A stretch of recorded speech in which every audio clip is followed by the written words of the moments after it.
2 Kings chapter 6, the lost axe. The guild prophets once said to Elisha, "This place where we live with you is just too cramped for us. Let us go to the Jordan, where by getting one beam apiece, we can build ourselves a place to live." Elisha said, "Go."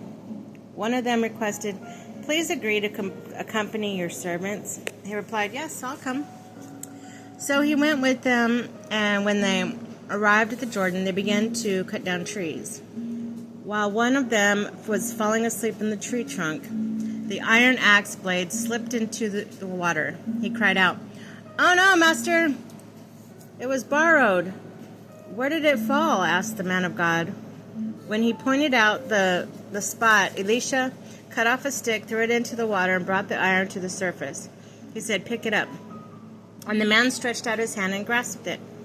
The Aramean ambush. When the king of Aram was waging war on Israel, he would make plans with the servants. "I will bivouac at such and such place."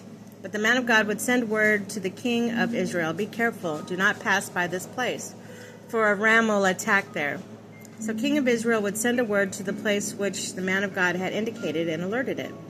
When they'd be on guard, this happened several times.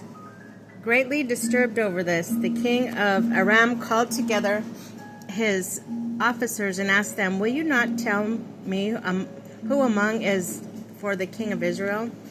"No one, my lord king," answered one of the officers. "The king of the Israelite prophet Elisha can tell the king of Israel the very words you speak in your bedroom." Wow. He said, "Go and find out where he is so I can make him a captive." Informed that Elisha was in Dothan, I know, he sent there a strong force with horses and chariots. They arrived by night and encircled the city. Early the next morning, when the servant of the man of God arose and went out, he saw the force with the horses, chariots surrounding the city. "Alas," he said to Elisha, "what shall we do, my lord?" Elisha answered, "Do not be afraid. On our side is outnumbered theirs."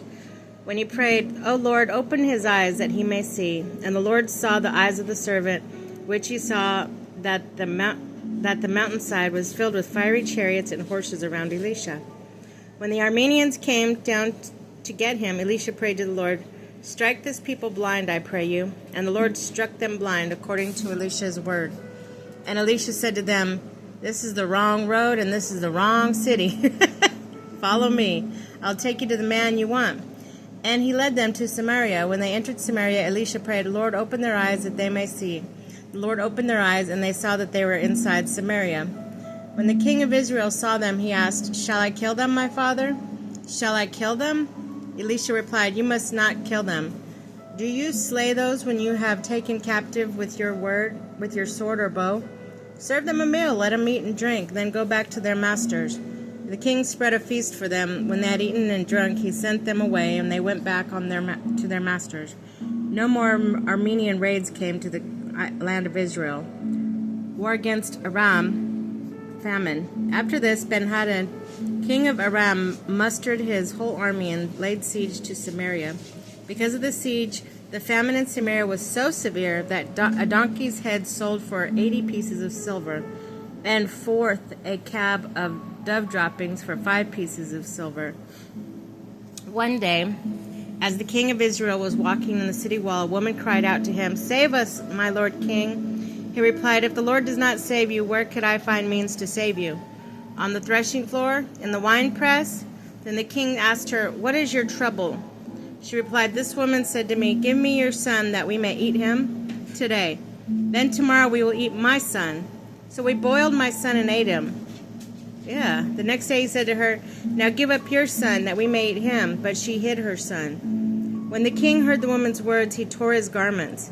And as he was walking on the wall, the people saw that he was wearing sackcloth underneath next to his skin. The king exclaimed, "May God do thus to me and more, if the head of Elisha, son of Shaphat, stays on him today." Meanwhile, Elisha was sitting in his house.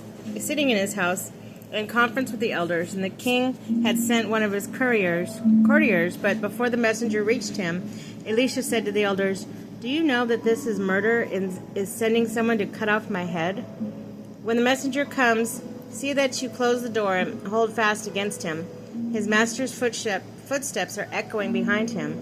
While Elisha was still speaking, the messenger came down to him and said, "This evil is from the Lord. Why should I trust the Lord any longer?"